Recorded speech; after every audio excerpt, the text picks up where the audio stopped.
What if you had some rogue ATF agent that, had just watched The Departed the night before, one of my favorite movies, and sees an empty 2 liter bottle laying on the floor next to a handgun and says, "Oh my God, I learned from The Departed that an empty 2 liter bottle can be used as a suppressor."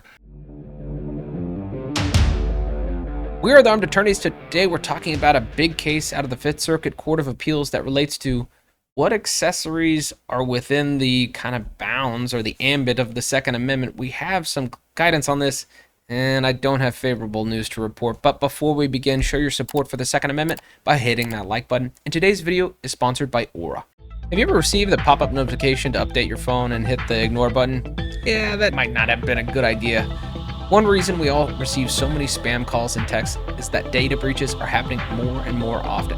In fact, just recently, Apple is warning millions of its customers to update their iPhones right now after security breaches allowed hackers to take control of devices. Apple's explanation of the vulnerability means hackers could get full admin access to the device, which could allow intruders to impersonate the device owner and subsequently run any software in their name. We know better than most about taking safety and security into our own hands, and that's why you should be proactive with Aura, the sponsor of today's video. Aura has almost every internet safety tool you'll ever need, all inside one app. Aura features a VPN, password manager, real-time credit and identity theft monitoring, internet parental controls, and protection for devices from malware. These tools are crucial if you want to protect your bank account and social media accounts and other sensitive information. In addition to data breach notifications, Aura will help remove your personal information from data brokers and people's search sites that can sell it to identity thieves and scammers. Aura is always on, provides incredible peace of mind, and with its 24/7 US-based support, it does all the hard work of keeping you safe online. Stop leaving yourself vulnerable to data breaches and take control of your privacy with Aura.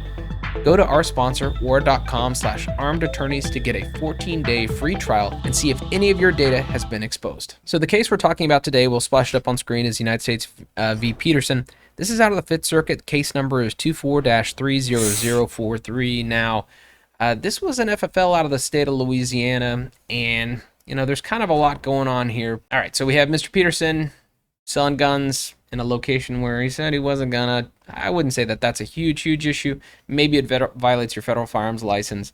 They want you to know where you're going to be doing business. I don't know that would be enough to get a search warrant to search his place, but some more things happen. He engages in some kind of suspicious straw, maybe multiple sale, there's some other things going on. They have an ATF agent with a confidential human source, a confidential informant. And so what kind of happens? Yeah, well, one big thing that he did, which they point out in the facts, is that they brought in a CI. They then knew that he had determined that this CI was ineligible to purchase a firearm.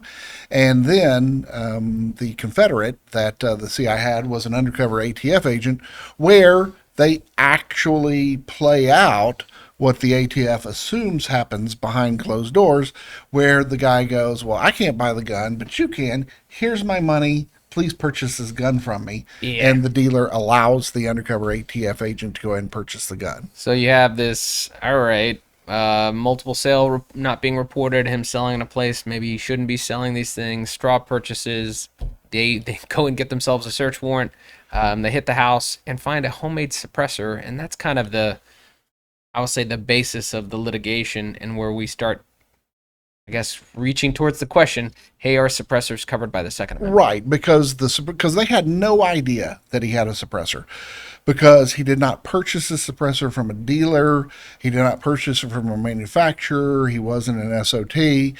He had made this suppressor out of his own components. And so they point out that it was a homemade suppressor, was not serialized, had not been, he had not gotten an ATF Form 1 to produce it.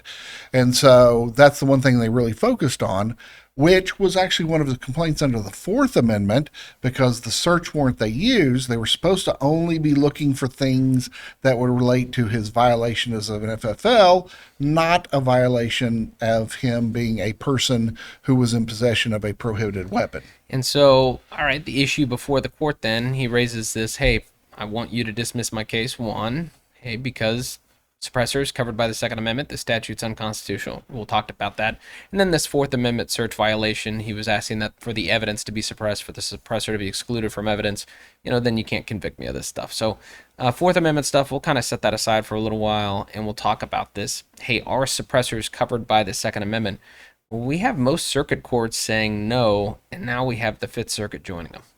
Right. So previously, what is it? The 4th, the 9th, and the 10th had already ruled that suppressors were in fact accessories and were not firearms, and therefore not covered by the Second Amendment. Which it's surprising because we all know that the 9th has had a long history of being anti-gun.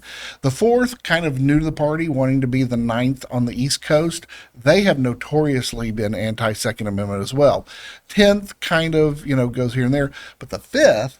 Yeah, that's what's surprising. Always been a very conservative, very pro Second Amendment circuit, but the judge found that, hey, we're not going to create a split, which that would have been awesome because that would almost guarantee it going to the Supreme Court, but they didn't. The 5th kind of fell in line, or at least this panel of the 5th Circuit fell in line and said, you're right, suppressors are accessories. They are not firearms in and of themselves. Yeah, and I think that's a little hint. We'll get to more of that in just a moment.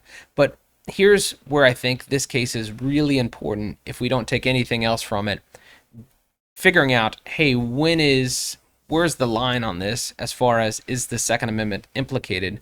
Well, we have in previous case law, think Miller, accoutrements, that's, is it necessary for the functioning of the firearm? Or does this fall into the accessory category where maybe it's not necessary for the functioning of the firearm? And that's where the court draws the line here. If it's necessary for the functioning, we're going to say, guess what? Second Amendment implicated. We're talking about purchasing, selling, training. We're talking about barrels, parts integral. We're talking about gunpowder. All right, Second Amendment's going to cover this stuff.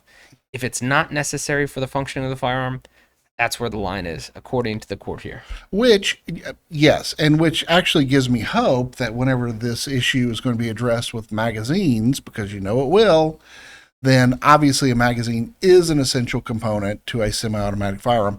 But the first thing I thought of whenever I read this as being accessory is I thought about what would their response be if instead of just a standalone homemade suppressor, like a integrated. Yeah, this would have been a Ruger. This would have been a Ruger Mark IV SD. Yeah, with that basically the gun is the suppressor, and so I wonder if that would have had a different outcome. Because I think it's distinguishable. I think it's a good argument. Yes, very distinguishable. And now that it's an accessory, is this going to lead to, well, hopefully not with the change in administration, but what if you had some rogue ATF agent that had just watched The Departed the night before, one of my favorite movies, and sees an empty 2-liter bottle laying on the floor next to a handgun and says, "Oh my God, I learned from The Departed that an empty 2-liter bottle can be used as a suppressor. Therefore, the close proximity of the handgun to the empty 2-liter bottle, I'm going to arrest you for now having an unprotected by the Second Amendment suppressor." Yeah, and we've seen this argument across the United States. Kind of the two, say, main attack vectors are sidestep the Second Amendment. This isn't covered by it. That's what we see in this case. Or, hey, this person is not part of the people. Sidestep the Second Amendment so we don't have to consider their rights. And I'm disappointed, but let's go back to this. This is a panel. Does that mean that this decision is final? No, it does not. Hopefully the defense lawyers in this case will ask for a hearing en banc. And what does that mean? En banc. That means that you're asking for the entirety of the Fifth Circuit Court to hear the case and possibly overrule this panel so that it'll be heard. Usually that happens in cases where there's a dissent. Do not think that there was a dissent in this. It was a unanimous panel. But if there are other judges that disagree with the decision, perhaps more Second Amendment friendly judges who were not selected to hear this particular case, they can hear it. But it is not necessary for the case to be heard en banc before it can be appealed to the U.S. Supreme Court. But again, this is, and we talked about this in our last episode, this is another one of those criminal prosecutions, and we're gonna, test the limits of the Second Amendment. We're seeing a lot of developments as it relates to these kind of cases, so we're watching them very closely. But we hope you enjoyed this discussion. If you did, consider subscribing, hitting that like button. Hey, what about the Fourth Amendment? Sure, all right.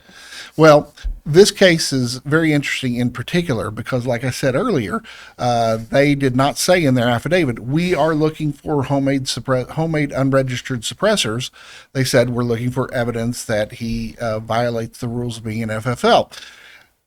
Well, the court held that all this evidence was admissible because they relied on something called the good faith exception to the Fourth Amendment. And that has always been one that just really grinds my gears because basically everybody admits, the state admits, the judge admits, the defendant, of course, asserts that, hey, what they found wasn't covered by the affidavit, wasn't covered by the search warrant. It should not be allowed in. And they go, oh, well, as long as the officer had good faith, then that's all right. That is the exception, that one of the exceptions that has always driven me nuts. And this court affirms that that's good law. Yeah, and you see this a lot with, all right, we got a search warrant for, let's say, to search a computer or something like that. They go in, they see the computer, but then they see drugs sitting out on the bed or whatever, or they see scales, and then they start poking around looking for drugs. That's where all these cases normally come up, drug cases, it seems like. Oh yeah. Or like dead body in the freezer, dead body cases. So best practice would be, law enforcement folks, well, I'm not going to tell you how to do your jobs. So no, because they've been like, well, I got good faith. Why do I got to abide by the law? Under ideal circumstances, there is what I think a good constitutional remedy, but I don't want our law enforcement people to know how it is because I want to make the argument in court.